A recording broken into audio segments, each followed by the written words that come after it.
வணக்கம் நண்பர்களே. நம்ம எல்லாருமே வாழ்க்கையில ஒரு விஷயத்த ரொம்ப சுலபமா வீணடிச்சிடுறோம். அது என்ன தெரியுமா? நேரம் தான். ஆனா அந்த நேரத்தோட உண்மையான மதிப்பு என்னன்னு ஒரு அழகான கதை மூலமா நாம இன்னைக்கு தெரிஞ்சுக்க போறோம்.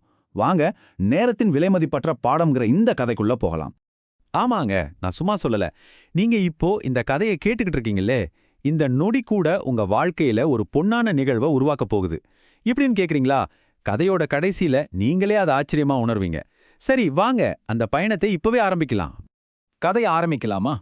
ஒரு ஊர்ல ஒரு அப்பா இருந்தாரு. அவருக்கு தன்னோட மகன் மேல ரொம்ப பாசம். ஆனா அந்த பாசத்தோட சேர்த்து ஒரு பெரிய கவலையும் இருந்துச்சு. என்னன்னா, அவரோட மகன் ஒரு சரியான சோம்பேறி. எந்த வேலையும் செய்யாம, நேரத்தோட அருமை துளி கூட தெரியாம சும்மா பொழுத கழிச்சிட்டு இருந்தான். இவன் எதிர்காலம் என்ன ஆகப் போதோன்னு அந்த அப்பா ஒவ்வொரு நாளும் மனசுக்குள்ளேயே புழுங்கிட்டு இருந்தார். நாளுக்கு நாள் மகனோட சோம்பேறித்தனம் அதிகமாகிட்டே போச்சு. அப்பாவோட கவலையும் மலையா வளர்ந்துருச்சு. போதும், இதுக்கு ஒரு முடிவு கட்டியே ஆகணும்னு அவர் ஒரு முடிவுக்கு வர்றார். இதுதான் நம்ம கதையோட முதல் கட்டம்.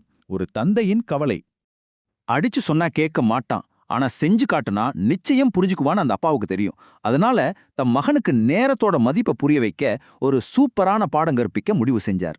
அதுக்காக ஒரு போட்ட திட்டம் ரொம்ப சிம்பிளானது தான், ஆனா அதோட அர்த்தம் ரொம்ப ஆழமானது. சோ, அந்த பிளானோட முதல் ஸ்டெப் என்ன தெரியுமா? ரொம்ப சாதாரணமான ஒண்ணுதான். மகனை கூப்பிட்டாரு. வீட்ல இருந்து ஒரு பழைய கடிகாரத்தை அவன் கையில கொடுத்தாரு. மகனே, இத அப்படியே மார்க்கெட்டுக்கு எடுத்துட்டு போய் இதுக்கு என்ன விலை கிடைக்கும்னு கேட்டுட்டு மட்டும் வா அப்படின்னு சொன்னாரு. இத கேட்ட பையனுக்கு ஒன்னும் புரியல. ஒரு பழைய கடிகாரத்துக்கு விலை கேட்கறதுல என்ன பெரிய விஷயம் இருக்குன்னு நினைச்சான். ஆனா இது ஒரு பெரிய பாடத்தோட ஆரம்பம்னு பாவம் அவனுக்கு அப்ப தெரியல. சரி, அப்பா சொல்லிட்டாரேன்னு அந்த பையனும் கடிகாரத்தை எடுத்துக்கிட்டு சந்தையை நோக்கி நடந்தான். அவன் மனசுக்குள்ள ஒரே ஒரு கேள்விதான் ஓட்டிட்டு இருந்துச்சு. இந்த பழைய கடிகாரத்துக்கு அப்படி என்னதான் விலை கிடைக்கும்? வாங்க, இப்ப நம்ம கதையோட அடுத்த கட்டத்துக்கு போகலாம். கடிகாரத்தின் விலை. சந்தைக்குள்ள போனவன் கண்ணுல பட்டவங்கிட்ட எல்லாம் அந்த கடிகாரத்தை காட்டி ரொம்ப சாதாரணமா கேட்டான், ஐயா, இந்த கடிகாரத்தோட மதிப்பு என்னவா இருக்கும்? ஆனா அவனுக்கு கிடைச்ச பதில் தான் அவனை ரொம்பவே குழப்பிடுச்சு. ஒருத்தர் பார்த்துட்டு, ஒரு 500 ரூபாய் கிடைக்கும்னாரு. இன்னொருத்தர், இல்ல இல்ல, இது 1000 ரூபாய் கூட போகும்னு சொன்னாரு. வேறொருத்தரும், அதெல்லாம் சான்ஸே இல்ல, ஒரு 800 ரூபாய்க்கு மேல தேராதுன்னு சொன்னாரு. அடேங்கப்பா, ஆளுக்கு ஒரு விலை சொல்ல பையனுக்கு தலையே சுத்திடுச்சு. ஒரே பொருளுக்கு எப்படி இத்தனை விலை இருக்க முடியும்னு ஒரே குழப்பம். அந்த குழப்பத்தோடயே வீட்டுக்கு வந்தவன் அப்பா கிட்ட நடந்ததை எல்லாத்தையும் சொன்னான். அத கேட்ட அப்பா எதுவுமே சொல்லாம லேசா சிரிச்சுக்கிட்டாரு. சரி சரி, கடிகாரத்தை உள்ள வைன்னு மட்டும் சொன்னாரு. ஆனா அடுத்த நாள் அதே பையனை மறுபடியும் கூப்பிட்டாரு. இந்த தடவை பணத்தை பத்தின கேள்வியே இல்ல. அதை விட ரொம்ப ரொம்ப ஆழமான ஒரு கேள்வியை கொடுத்து திரும்பவும் சந்துக்கு போக சொன்னாரு. அந்த இரண்டாவது கேள்வி, அதுதாங்க இந்த கதையோட திருப்புமுனை. அது ஒரு பொருளை பத்தியோ பணத்தை பத்தியோ கிடையாது. அதையெல்லாம் தாண்டி விலை மதிக்கவே முடியாத ஒரு விஷயத்த பத்தினது. இப்போ நாம கதையோட மிக முக்கியமான கட்டத்துக்கு வந்துட்டோம். அதுதான் நேரத்தின் விலை. அந்த அப்பா கேட்ட கேள்வி என்ன தெரியுமா? மகனே, திரும்பவும் சந்தைக்கு போ, ஆனா இந்த தடவை கடிகாரத்தோட விலைய கேட்காத. அதுக்கு பதிலா இந்த கடிகாரத்துக்குள்ள ஓடுதே ஒரு நேரம், அந்த நேரத்தோட மதிப்பு என்னன்னு கேட்டுப்பாருனாரு. இத கேட்ட பையனுக்கு ஒண்ணுமே புரியல. என்னடா இது, நேரத்துக்கு போய் எப்படி விலை கேட்கறது? என்ன பண்றது? அப்பா சொல்லிட்டாரேன்னு சந்தைக்கு போனான். அங்க இருந்தவங்க கிட்ட, ஐயா, இந்த கடிகாரத்துக்குள்ள ஓடுற நேரத்தோட விலை என்னன்னு கேட்டான். அந்தே அங்க இருந்தவங்க கொடுத்த ரியாக்ஷன் இருக்கே, அப்பப்பா! சிலர் அவனை ஒரு மாதிரி விசித்திரமா பார்த்தாங்க. சிலர், ஹா, நேரத்துக்கு போய் விலை கேட்கிறியாப்பா நீன்னு விழுந்து விழுந்து சிரிச்சாங்க.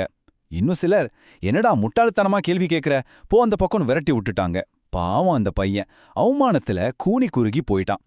எல்லாரும் கிண்டல் பண்ணதுல மனசை உடைஞ்சு போய், ஷே, இனிமே கேட்கவே கூடாதுன்னு நினைச்சுக்கிட்டே நடந்தான். அப்போதான் சந்தையோட ஒரு மூலையில இருந்த ஒரு சின்ன கடைய பார்த்தான். அது பல வருஷமா கடிகாரங்களையே சரி செய்யற ஒரு அனுபவமிக்க ஒரு ஞானம் நிறைஞ்ச பெரியவரோட கடை. தன் கேள்விக்கான சரியான பதில் அங்கதான் கிடைக்க போகுதுன்னு அந்த நிமிஷம் அவனுக்கு தெரியாது. அந்த பெரியவர்கிட்ட போய் தயங்கி தயங்கி தன் கேள்வியே கேட்டான். அவர் கொஞ்சம் கூட சிரிக்கல.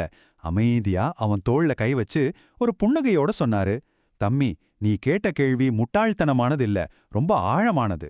உன்னை நல்லா புரிஞ்சுக்கோ. நேரத்துக்கு யாராலையும் விலை நிர்ணயம் செய்யவே முடியாது. நீ கோடிக்கணக்கில் பணத்தை கொட்டினாலும் சரி, உன் வாழ்க்கையில கடந்து போன ஒரே ஒரு நுனிய கூட உன்னால திரும்ப வாங்க முடியாது. அந்த வார்த்தைகள் ஈட்டி மாதிரி அந்த பையனோட மனசுல போய் தச்சுது.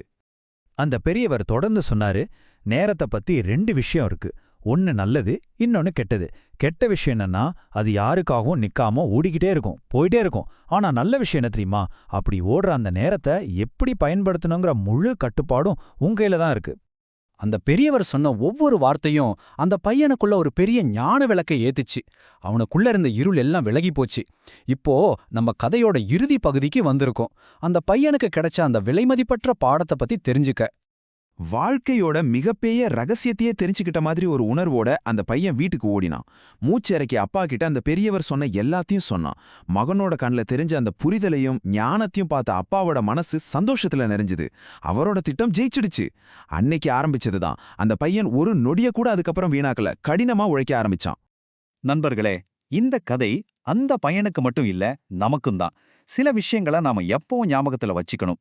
நேரம் நமக்கு இலவசமா தான் கிடைக்குது, ஆனா அதோட மதிப்பு ரொம்ப பெருசு, விலை மதிப்பற்றது. நீங்க நேரத்தை சொந்தமாக்கிக்க முடியாது, ஆனா அதை சரியா பயன்படுத்திக்க முடியும். அதை பேங்க்ல மாதிரி சேமிச்சு வைக்க முடியாது, ஆனா ஒவ்வொரு நொடியையும் செலவழிக்க முடியும். கடைசியா ரொம்ப முக்கியமா, ஒரு தடவை நேரத்தை தவற விட்டுட்டா அவ்வளவுதான், அதை திரும்ப பெறவே முடியாது. இக்கதை உங்களுக்கு பிடித்திருக்கும் என்று மிகவும் நான் நம்புகிறேன். இனி உங்களுடைய வாழ்வில் நடக்கும் ஒவ்வொரு நொடியும் மிகச் சிறந்ததாக அமைய என்னுடைய இந்த சிறிய பங்களிப்பு உங்களுக்கு பிடிச்சிருந்தா கண்டிப்பா லைக் பண்ணுங்க, உங்க நண்பர்களோட ஷேர் பண்ணுங்க, மறக்காம சப்ஸ்கிரைப் பண்ணிட்டு அந்த பெல் பட்டனையும் பிரஸ் பண்ணிருங்க. அடுத்து ஒரு நல்ல கதையோட உங்களை சந்திக்கிறேன். நன்றி.